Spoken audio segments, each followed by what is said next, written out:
धरती माता को प्रणाम करते हुए आप सबके उस गुरु माता पिता को प्रणाम करता हूँ। सारे बच्चों आपको ढेर सारा लाड प्यार और सब लोगों को सुबह की राम राम। हे दुख भंजन मारुति नंदन, सुन लो मेरी पुकार। पवन सुत विनती बारंबार, पवन सुत विनती बारंबार। त्योहारों का मौसम आ गया है और इस मौसम में हम लोग खूब मिठाई खाते हैं, खूब आनंद लेते हैं। आज दो बातें करनी है। एक बात तो करूंगा, इस त्योहार के मौसम में अहोई अष्टमी पर किस प्रकार माता पिता को अपनी संतान की बेहतरी के लिए पूजा करनी है। दूसरी बात मैं आज करने वाला हूं वो ये है कि मिठाई में दो प्रमुख चीजें होती हैं सामान्यतः, एक खोआ और दूसरी चीनी। आज मैं खोए की शुद्धता की बात करूंगा क्योंकि अशुद्ध खोया या खराब खोया ये आपके त्योहार को बिगाड़ सकता है। मुंह का स्वाद नहीं, पेट के हालात भी बिगाड़ सकता है। इसलिए उस खोए को कैसे पहचानेंगे उसकी हम लोग बात करेंगे। तो आप इन दोनों बातों के लिए आज तैयार हो जाइए।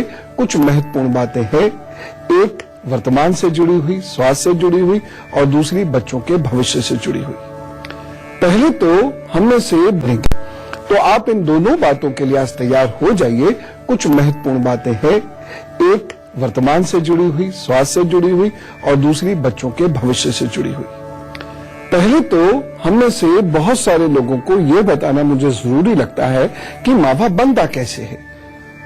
खोया बनाने के लिए सबसे पहले दूध को एक कढ़ाई में या फिर किसी गहरे बर्तन में गर्म कर लिया जाता है और धीरे धीरे दूध जब गर्म होता चला जाता है, उसमें उफान आने लगता है, तब समय समय पर एक बड़ी छेददार चम्मच से धीरे धीरे हम दूध को हिलाते रहते हैं। इस प्रकार से इससे क्या होता है, इससे दूध जलता नहीं है और दूध को तब तक हम गर्म कर सकते हैं जब तक वह गाढ़ा ना हो जाए। अब क्या हुआ, अब दूध गर्म होते होते चम्मच में चलते चलते खूब गाढ़ा हो गया। उसके बाद इसे हम ठंडा करते हैं। जब इसको हम ठंडा करते हैं तो ये दानेदार होता चला जाता है और तब मावा तैयार होता है मिठाई बनाने के लिए। लेकिन यहाँ एक चीज सोचने की यह है कि जब दूध बहुत कम अवेलेबल है मार्केट में और जो डिमांड है उससे बहुत कम हमें दूध मिलता है, तो त्योहारों के दिनों में इतना मावा कहाँ आ जाता है। सरकार तो तब बचाव करेगी ना जब हम एक बार कंप्लेंट करेंगे कुछ होने के बाद। लेकिन यदि हमारे अंदर ज्ञान है तो चीज, और हम क्या करते हैं यहाँ पर सुबह सुबह ज्ञान की धारा में गोते लगाते हैं। तो खोए से अपने बच्चों को बचाइए, जो खोया उन्हें बीमार कर सकते हैं, सिंथेटिक खोया।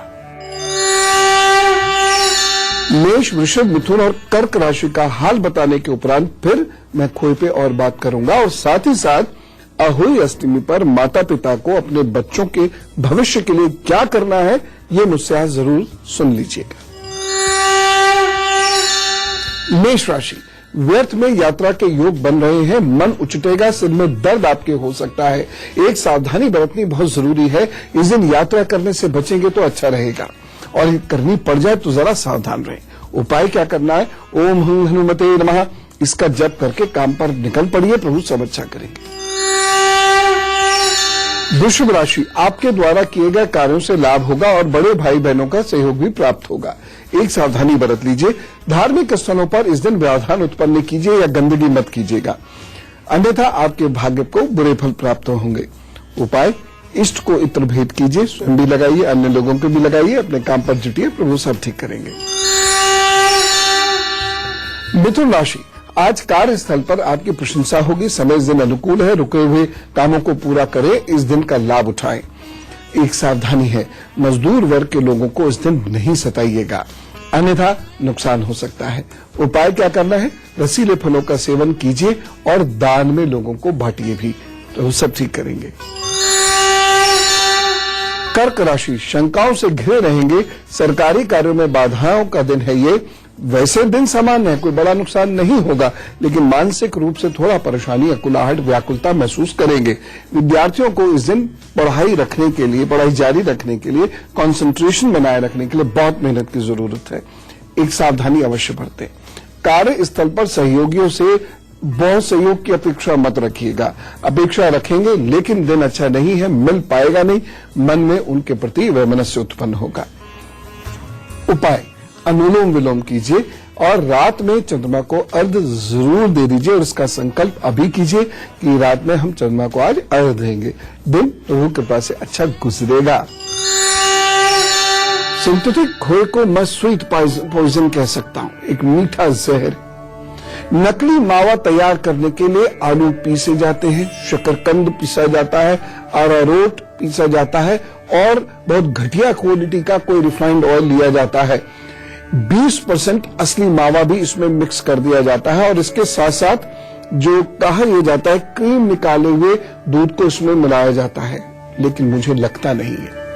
खैर, जो इसमें मिलता है उससे जो खोया तैयार होता है वह देखने में असली मावे जैसा लगता है। फिर इसे असली मावे में इस चालाकी से मिक्स करके और देशी घी की केमिकल फ्रेग्रेंस डालकर इसकी पिंडी बना दी जाती है।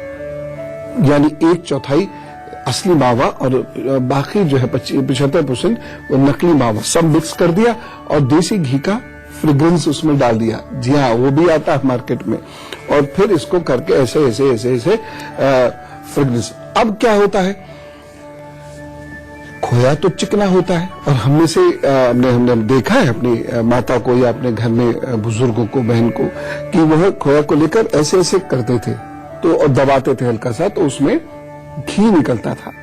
ठीक, बहुत सारे लोग ऐसा चेक करते हैं। अब जो मिलावट खोर होता है ये कोई कमअकल व्यक्ति नहीं है, ना भोला है ना कमअकल है, ये बहुत शार्प लोग होते हैं, बस नेगेटिव होते हैं। अब वो उसको चिकना दिखाने के लिए रिफाइंड ऑयल लगा देते हैं और इतनी खूबसूरती से लगाते हैं कि वो आप उसे दबा के देखेंगे तो वही रिफाइंड ऑयल निकलेगा, हमको लगता है घी है और घी की फ्रेग्रेंस आई रही है उसमें, खुशबू आई रही है उसमें। और सफेद दिखे इसके लिए उसमें अरारोट लगा दिया जाता है और इसका ही, और ये नहीं, अब जैसे जब आप असली मावा उठाएंगे तो वो थोड़ा सा गुदगुदा सा होता है, स्पॉन्ज की तरह से होता है।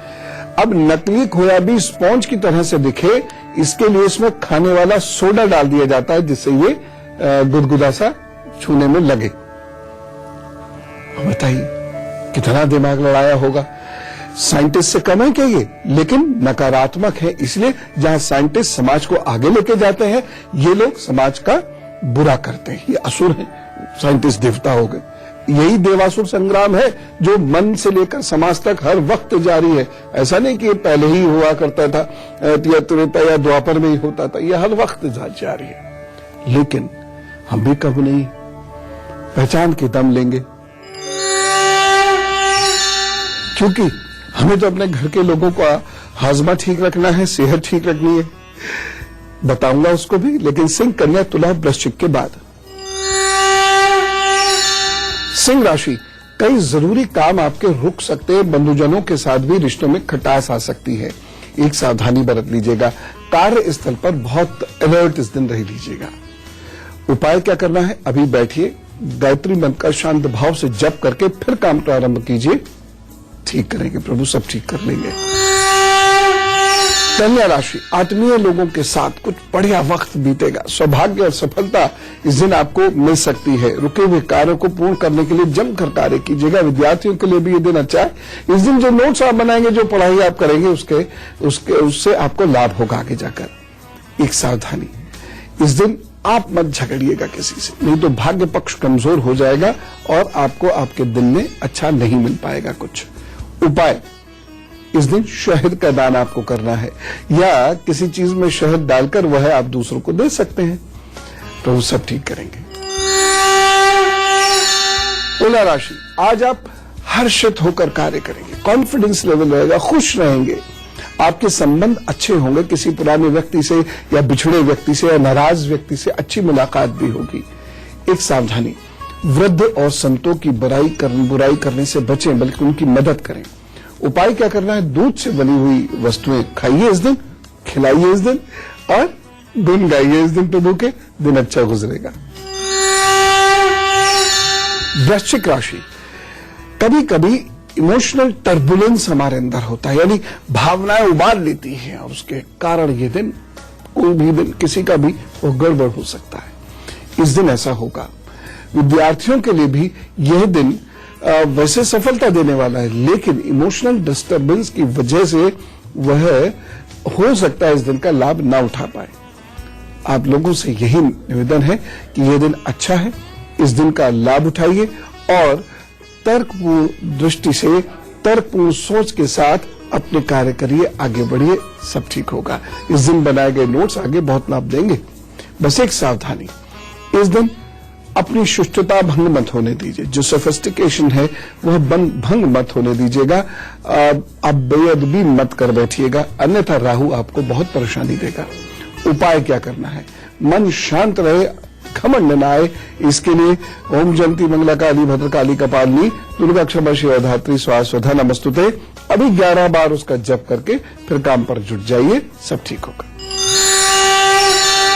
अब हम ये जानेंगे कि नकली और असली मावे में फर्क कैसे करें, जानना बहुत जरूरी है। मैं बार बार आपसे कह रहा हूं, अहोई अष्टमी के बारे में मुझसे कोई जरूरी बात सीख लीजिएगा, समझ लीजिएगा, क्योंकि वह निश्चित समय पर पूजा करके आपको अपने बच्चों के भविष्य के और स्वास्थ्य के लिए कुछ बेहतरी प्रभु से मांगनी है।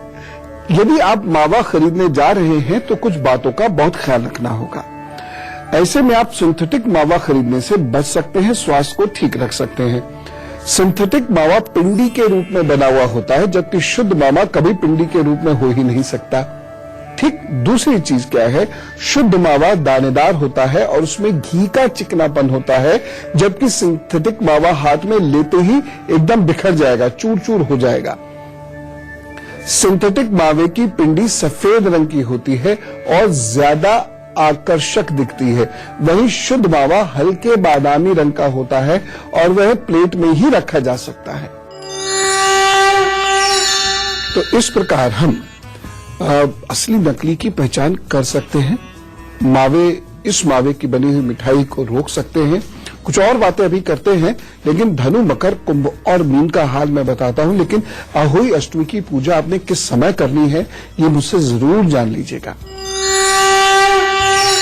धनु राशि, बच्चों के साथ बहुत अच्छा समय बीतेगा, काम को आप आसान समझेंगे और कॉन्फिडेंस के साथ करेंगे। यह दिन अच्छा है, जमकर रुके हुए कार्यों को पूर्ण करें और बच्चों की पढ़ाई लिखाई के लिए और नोट्स बनाने के लिए खासतौर से यह दिन अच्छा है। बस एक सावधानी रखिएगा, इस दिन आप बहुत ईमानदार रहें, ओवर कॉन्फिडेंस में ईमानदारी मत छोड़िएगा। उपाय क्या करना है, संभव हो सके तो गुरु के या शिक्षकों के कार्यों को, विचारों को आगे बढ़ाइए, लोगों से उसकी थोड़ी देर 2-4 मिनट बात कीजिए, आपका मन शांत होगा और भाग्य पक्ष बृहस्पति की वजह से बेहतर होगा। मकर राशि, मेहनत से किए गए काम सफल होंगे और आपको उनका पूरा और अच्छा फल प्राप्त होगा। इस दिन शत्रु शांत होंगे आपके और कुल मिला के कहा जाए तो दिन बहुत अच्छा रहेगा। एक सावधानी जरूर बरतें, धार्मिक कार्यों में इस दिन आपकी वजह से कोई उलझन ना आए, ये ध्यान रखिएगा। उपाय क्या करना है, अनुलोम विलोम कीजिए, नीली बिंदु पर ध्यान कीजिए, अपने काम पर जुटिए, तो सब ठीक करेंगे।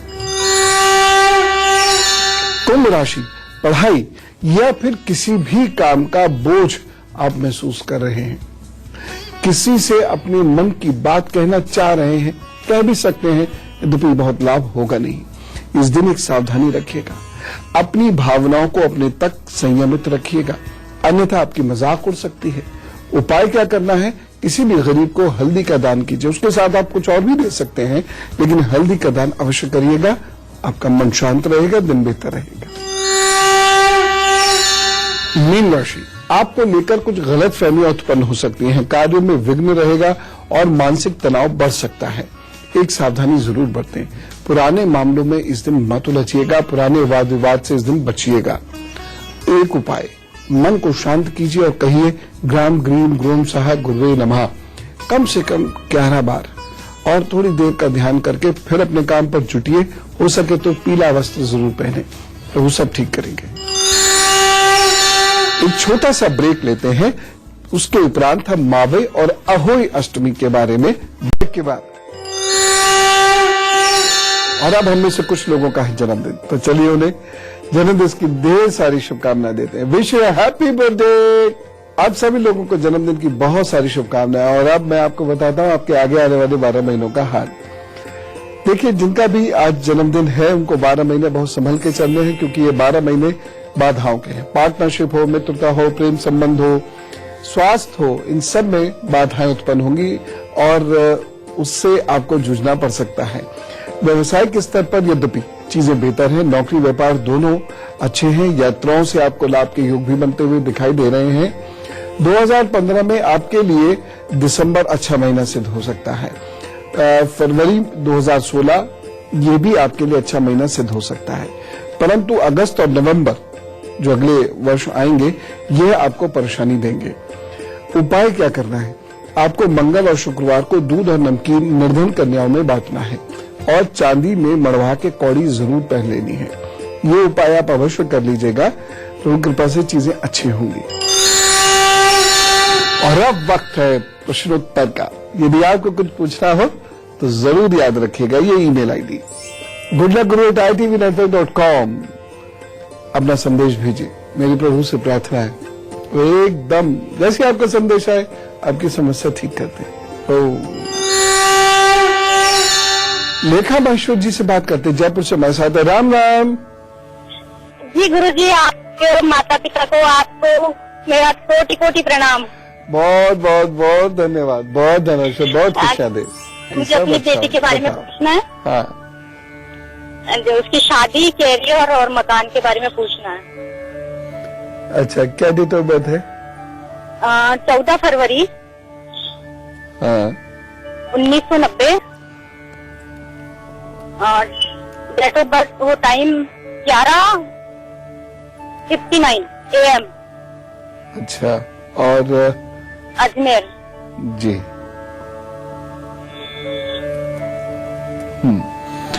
अच्छा, सबसे पहले तो ये नोट कीजिए, जो सबसे महत्वपूर्ण चीज है वो है इष्ट। इनके इष्ट है गणपति जी, और नियमित रूप से उनकी पूजा आराधना इनसे करवाना शुरू कर दीजिए। अपने आप चीजें ठीक होनी शुरू हो जाएंगी। ऐसे केसेस में विवाह थोड़ा देर से होता है, मुश्किल से होता है, और यही अच्छा भी है। अगर विवाह जल्दी हो गया, समझिए 28-29 से पूर्व हो गया, तो विवाह डिस्टर्ब हो जाता है। इसलिए अभी विवाह पर फोकस ना करके और पढ़ाई लिखाई पर फोकस करें, जॉब पर फोकस करें, काम पर फोकस करें, जो हो जाएगा। मई 2017 से पहले सेटलमेंट होने के चांसेस हैं। मकान आदि की प्रॉब्लम तो बिल्कुल भी नहीं रहेगी। बस समस्या विवाह देर से होने की है और कोई नहीं है। विवाह जब भी करें बहुत अच्छे से हॉरोस्कोप मिला के करें। जल्दी में किया गया विवाह, स्वयं से किया गया, अपने आप के डिसीजन से किया गया विवाह सफल नहीं हो पाएगा इस कुंडली में। इसलिए थोड़ा सा ध्यान रख के ही चले। बाकी तो अच्छा है, गणपति जी की उपासना सब ठीक कर देगी। और अब से लेके जीवन पर्यंत हर मंगलवार साढ़ होता है ना, बिजार, उसको गुड़ खिलाना शुरू करते हैं। इसी से प्रभु सब ठीक करेंगे। दीपावली पर सुपारी जरूर सिद्ध कीजिएगा आप। तो तरीका तो मैं बताऊंगा ही आपको, अब बाकी लोग भी सुन लीजिए। दीपावली पर मैं कुछ चीजें सिद्ध करने का तरीका आपको बताऊंगा, वो जरूर कर लीजिएगा और यकीन कीजिए वो बहुत काम आने वाली चीजें होती हैं। तो ये सुपारी सिद्ध करके चांदी में मड़वा के गले में धारण करें किसी भी दिन, प्रभु बहुत कृपा करेंगे। अब समय आता है गुरु मंत्र का। इसको बहुत गहराई से समझिए। और आपको एक चीज मैं खास तौर से बताऊं कि जब आप बार बार मिलावटी खाना खाते रहते हैं तो धीरे धीरे इसका कुछ भाग रक्त में मिलता चला जाता है। इसके बाद डायबिटीज के पेशेंट्स की डायबिटीज बढ़ने लगती है, हाइपरटेंशन वाले पेशेंट्स का ब्लड प्रेशर बढ़ने लगता है, स्किन की प्रॉब्लम वाले लोगों को स्किन एलर्जी बढ़ती चली जाती है। हम ये सोचते हैं कि हम तो अच्छा भोजन खा रहे हैं, दवाई भी ले रहे हैं, परहेज भी कर रहे हैं, फिर क्यों ऐसा हो रहा है? इस वजह से ऐसा होना शुरू हो जाता है। इसलिए खान पान का बहुत ही प्रभाव होता है दिमाग पर, शरीर पर तो होता ही है। और यहां तक कि आपसे एक बात कहना चाहता हूं कि बहुत सारे लोगों की साधना में व्यवधान उत्पन्न होता है, पूजा में व्यवधान उत्पन्न होता है, एकाग्रता की शक्ति में और प्रभु का ध्यान करने में भी व्यवधान उत्पन्न होता है यदि उनका खान पान संतुलित ना हो या खराब हो तो। कल हम लोग एक बहुत महत्वपूर्ण विषय पर बात करेंगे, चांदी के वर्क पर। जो जिस मिठाई पे लग जाए या पान पे लग जाए तो उसको खाने का मन वैसे ही होने लगता है, लेकिन कहीं हम चांदी के वर्क के रूप में जहर का सेवन तो नहीं कर रहे, या कहीं पूजा में हम चांदी का वर्क अर्पित करके अपनी पूजा खराब तो नहीं कर रहे। इस बाबत कल बात करेंगे। आज प्रभु आपका दिन बहुत अच्छा गुजारे, यह उनसे प्रार्थना करते हुए मैं आपसे भी निवेदन करता हूं, मुझे विदा दीजिए। चलता हूं। राम राम, नमस्कार।